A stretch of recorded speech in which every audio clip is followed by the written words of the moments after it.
Diane, your word for happiness is flow. What does flow mean to you?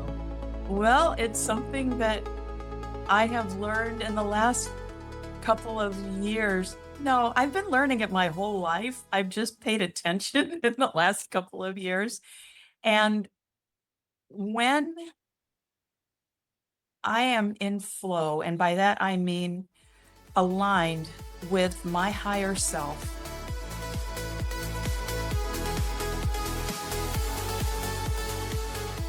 and so I'm going to tell you this, and I know you're not going to think this is crazy because we're too much in vibe, but I have two aspects to myself. I have Yappy, who is a little high strung Pomeranian, and Yappy is my ego voice.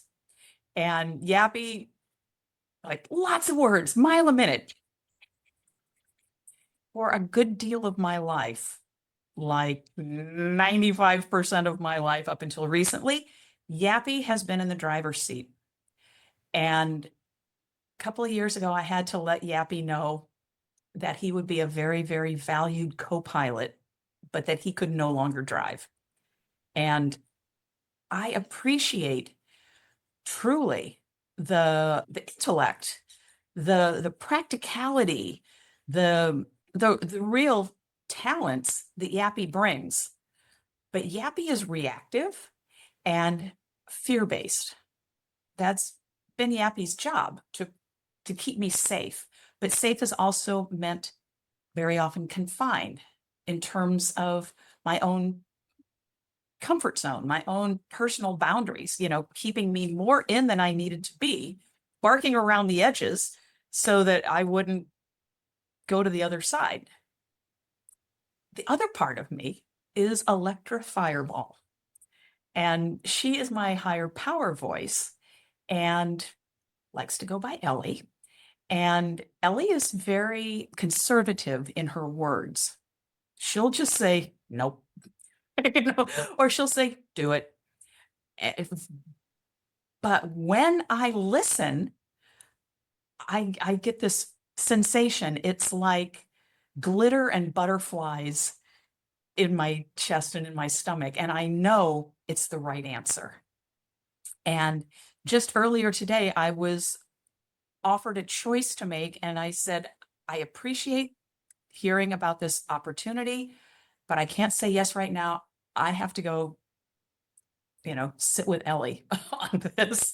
And that will mean for me probably less than 5 minutes of closing my eyes, getting quiet, asking about this particular choice, and getting butterflies or not. I'll get glitter or not. But when I think about it with Ellie present, I'll get my immediate answer.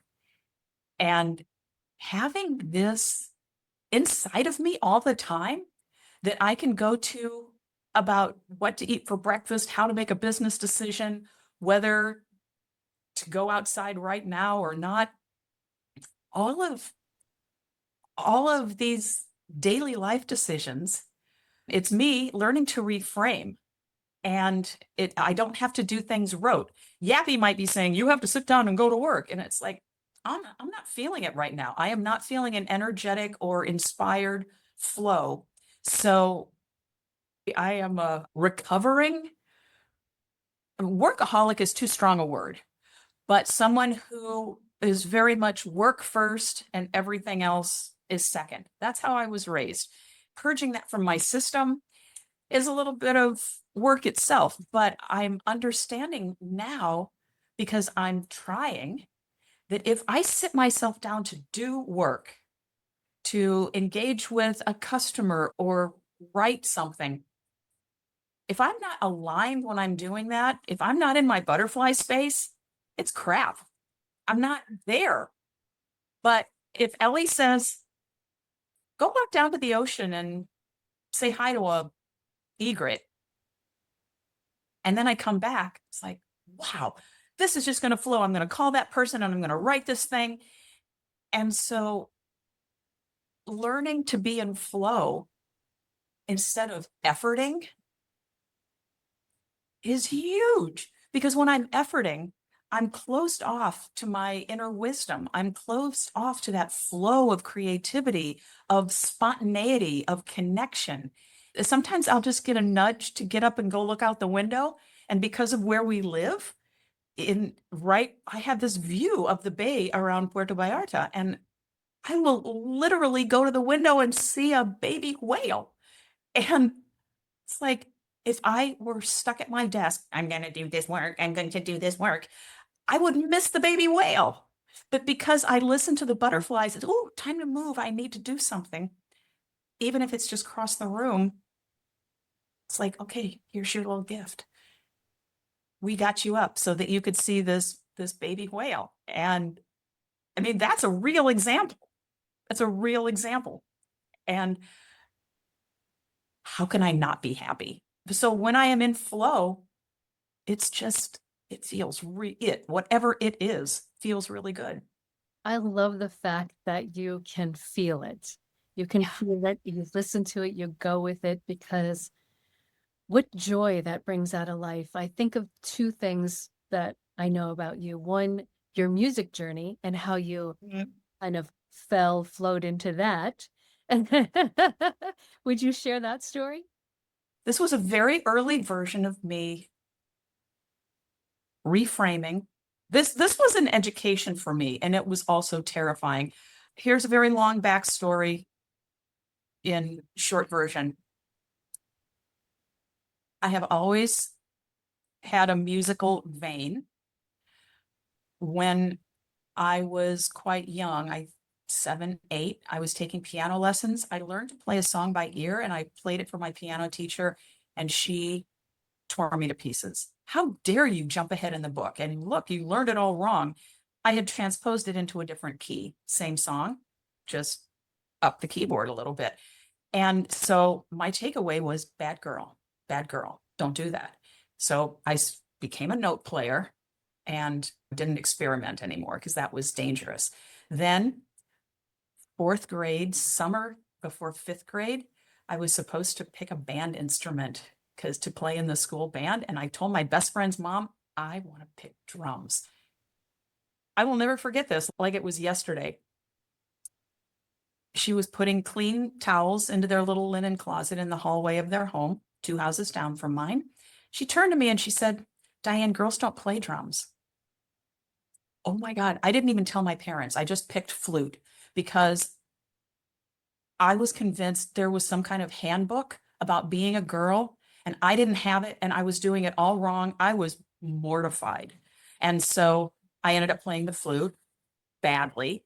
Then a couple of years later, I was in a little small singing group at school, like 6 people, and I was asked out of it because my voice stood out too much. So I just took all of my musicality, stuffed it inside, and nope, nope, nope, nope, nope. Nobody's going to take away from me anymore. Okay, so fast forward a couple of decades, and I'm doing this workbook. It came out some years ago. It's a Julia Cameron book called The Artist's Way.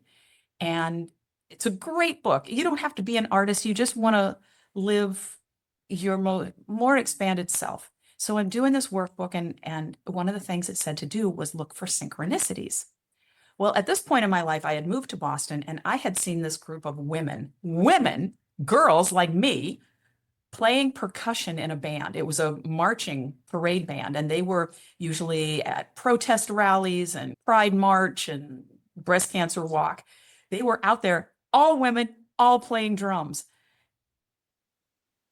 And then I saw an ad, Synchronicity, in the Boston Globe. They were called the Batucada Bells. And it said, Batucada Bells, tiny little ad, no experience necessary, auditions. And I went and I ended up playing with that group for a couple of years, which cracked me open to other opportunities. One of the women said, you know, there's this group at Berklee College of Music that plays Brazilian music on the weekends, on Saturdays, and you should go try it. I took a deep breath and I went because this was out of my comfort. I was comfortable at this point playing with these women, but I still wasn't self-identified as a musician or anything. But I thought, okay, I'm going to do it. And Turns out I'm married to the guy who was the leader of that group now, but that's just like a little side happy thing. I played with this group for a couple of years and it played Brazilian street percussion, samba, batucada. So fun. At the time, I worked for the Boston Symphony Orchestra and had to move every summer out to Tanglewood, the summer home of the Boston Symphony. And lo and behold, there was a samba group out there in this tiny little town called Great Barrington. And so I started playing with them, expanded my circle a little bit more. The difference in this group is they had singers. So I was practicing with this group, rehearsing, learning all the songs, singing where no one could hear me, like driving in my car, in the shower, top of my lungs. And these were all in Portuguese, which I didn't speak at the time and still barely do, but I was learning phonetically and I loved it. I loved the feel of the words in my mouth and just making music out of my mouth. And one night at rehearsal, one of the singers didn't show up and the leader turned to me and he said, "Do you know this song?" I felt so busted. Because of course I knew it. Of course I knew it. I knew it cold. And I couldn't even speak though. I nodded my head and he said, "Get up there and do it." In that moment, I knew if I didn't march myself up there, I would hate myself for the rest of my life. I would feel shrunken. I mean, I was in a cold sweat. I marched up. I had never sung into a microphone in Portuguese in front of a band. I mean, it was so far past my comfort zone. And it was a blast. It was a blast. And it redefined me. It redefined me in that moment. I had probably the fear to say yes because I feared how I would feel. I I took that risk. I pushed myself so far out of my comfort zone.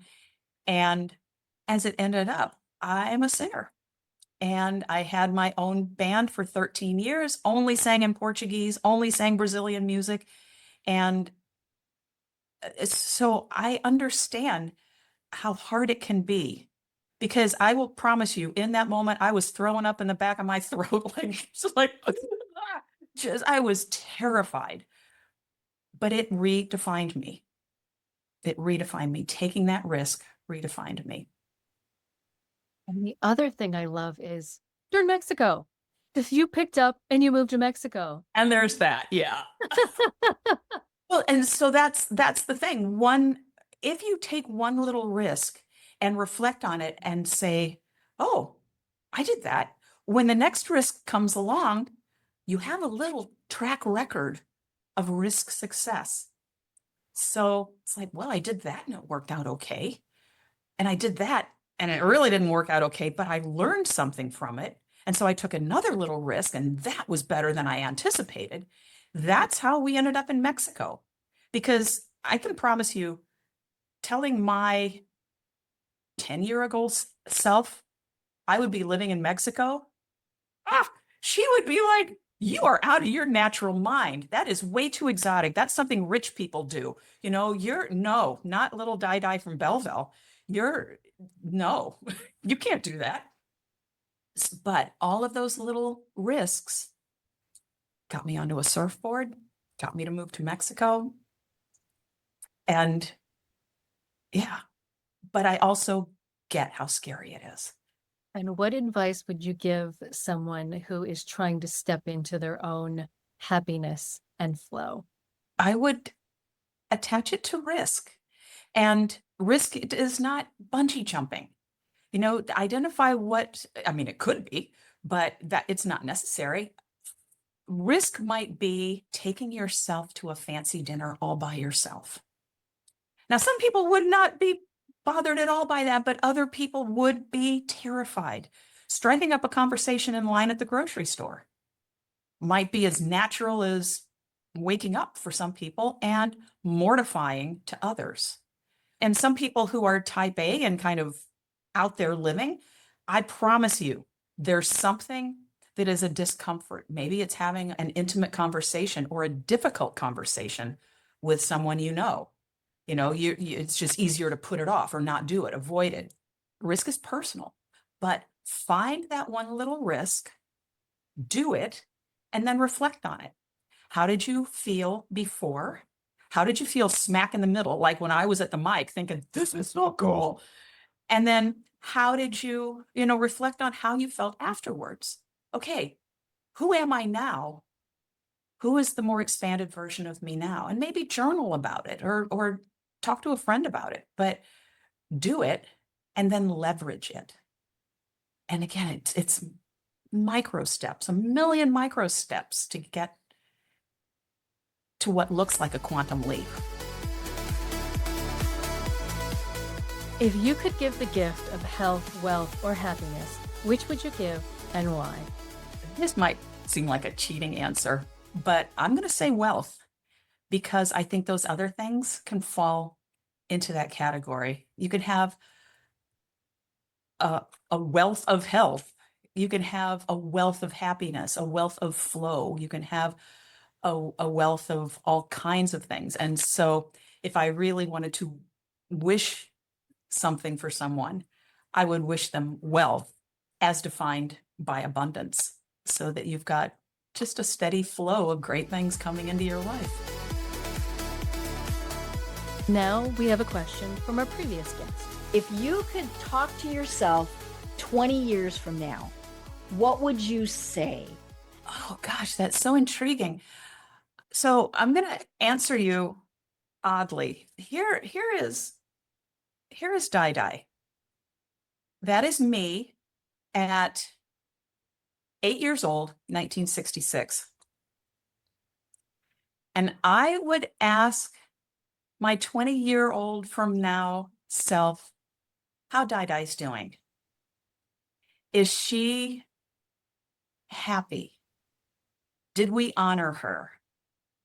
Have we exceeded her hopes and dreams? Have we done right by her? That's what I want to know. And if we haven't, can we please get on it?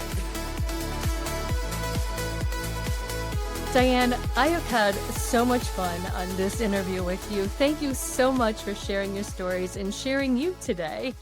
Oh, Christina, the pleasure has been all mine. This has been wonderful. You are a treat.